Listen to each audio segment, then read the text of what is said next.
So hello students, I hope you all are good. So इस video में हम exercise 1.2 का क्वेश्चन नंबर 7 सॉल्व करेंगे। सो चलिए देखते हैं।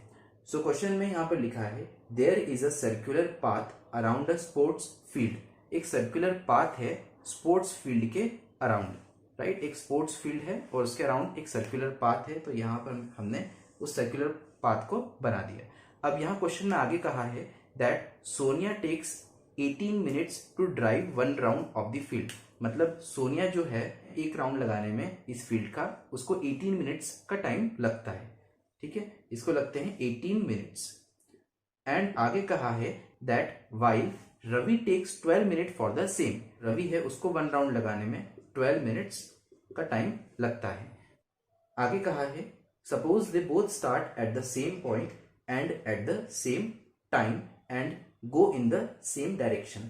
सो यहां पर बोला है आप मान लीजिए कि दोनों ने सेम पॉइंट पर स्टार्ट किया, मतलब कि दोनों यहां से चलना स्टार्ट हुए। सेम पॉइंट हमने मान लिया, सेम टाइम पे चलना स्टार्ट किया। ठीक है, दोनों सेम टाइम पे ही चलना शुरू हुए and in the same direction. और मान लीजिए ये क्लॉकवाइज चले, ऐसे इन्होंने राउंड लगाया, तो दोनों इसी दिशा में इन्होंने राउंड लगाया। After how many minutes will they meet again at the starting point. So अब कितनी देर बाद वो वापस से यहाँ पर मिलेंगे। अब इतना तो आपको लॉजिक लगाना होगा कि जो सोनिया है उसको एक राउंड लगाने में 18 मिनट्स लग रहे हैं और रवि को 12 मिनट्स। तो इसका मतलब स्पीड किसकी ज्यादा हुई? स्पीड रवि की ज्यादा हुई, क्योंकि टाइम इसको कम लग रहा है, तो स्पीड इसकी ज्यादा है और स्पीड सोनिया की कम है क्योंकि इसको टाइम ज्यादा लग रहा है। ठीक है, टाइम और स्पीड जो है एक दूसरे से इनवर्सली प्रोपोर्शनल होते हैं, आपने साइंस में पढ़ा होगा। सो ये अगर टाइम ज्यादा है तो स्पीड कम होगी और टाइम कम है तो स्पीड ज्यादा होगी। ठीक है, तो इतना आपको क्लियर हो गया होगा। तो अब इसमें देखें तो यहाँ पर हमें क्या निकालना है? हमें वो टाइम निकालना है कि दोनों जो है वो वापस से इस पॉइंट पे मिले। ठीक है, दोनों सेम टाइम पे इस पे मिले, तो हमें एक ऐसा नंबर निकालना है जो इन दोनों के टेबल में आए, राइट। तो इसका मतलब हमें क्या निकालना होगा? एलसीएम।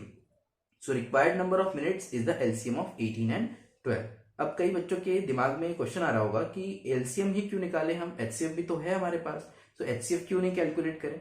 सो एचसीएफ इसीलिए नहीं क्योंकि यहाँ पर आपको जो 12 और 18 दिया है, अगर उनका एचसीएफ निकालेंगे तो वो इनसे कम आएगा, राइट। मतलब जो नंबर एचसीएफ क्या होता है? इन दोनों को डिवाइड करने वाला नंबर। सो इन दोनों को डिवाइड करने वाला नंबर इनसे बड़ा तो हो नहीं सकता, राइट, इनसे छोटा ही होगा।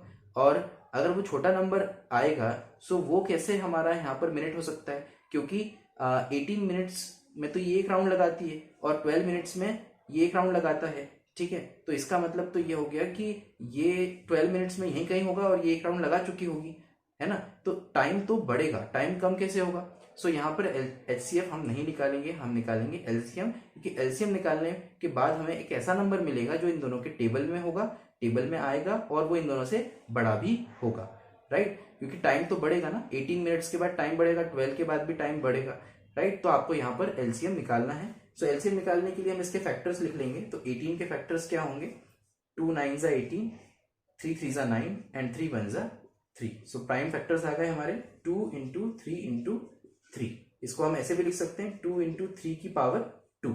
एंड 12 के फैक्टर्स हम निकालेंगे तो 12 के फैक्टर्स हो जाएंगे 2 6 12, 2 3 6 एंड 3 1 3। तो इसके फैक्टर्स हो जाएंगे 2 इंटू 2 इंटू 3।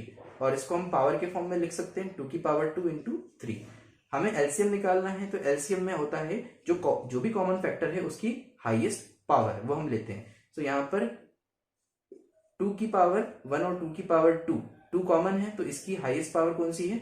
ये। सो 2 की पावर 2 हम लिख देंगे। एंड यहां देखें तो 3 भी कॉमन है, सो 3 इन दोनों में से हाईएस्ट पावर कौन सी है? 3 की, तो 3 की पावर 2, तो ये हम ले लेंगे और एलसीएम में हम यहाँ पर सॉल्व कर लेंगे। सो 2 का स्क्वायर हो जाएगा 4 एंड 3 का स्क्वायर हो जाएगा 9 एंड 9 टाइम्स 4 इज 36।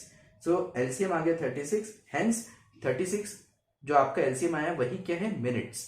36 मिनट्स बाद जो है ये दोनों वापस से सेम टाइम पे मिलेंगे, राइट। अगर आप इनको डिवाइड करेंगे तो 12 से अगर हम 36 को डिवाइड करें तो 3 आएगा, राइट। सो 3 राउंड लगाएगा रवि, और 18 से अगर डिवाइड करेंगे तो 2 आएगा।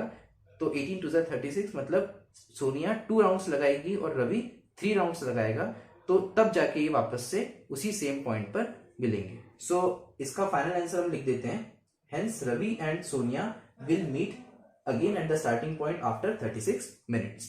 So students, हमने इसका फाइनल स्टेटमेंट लिख दिया. Sonia and Ravi will meet again at the starting point after 36 minutes. So 36 minutes बाद वो दोनों वापस से सेम अपने स्टार्टिंग पॉइंट पे आके मिलेंगे. तो आई होप आपको ये क्वेश्चन नंबर 7 का सॉल्यूशन समझ आया होगा. अगर समझ आया तो प्लीज लाइक कर दीजिए, शेयर कर दीजिए अपने फ्रेंड्स के साथ और सब्सक्राइब बटन को दबा दीजिए और बेल आइकन को प्रेस कर दीजिए ताकि आपको लेटेस्ट अपडेट्स मिलती रहे. सो इस क्वेश्चन के साथ एक्सरसाइज 1.2 भी हमारी कवर होती है. नेक्स्ट वीडियो में हम एक्सरसाइज 1.3 स्टार्ट करेंगे. तो ऐसे ही बने रहिए मेरे साथ. Thank you so much for watching. See you in the next video.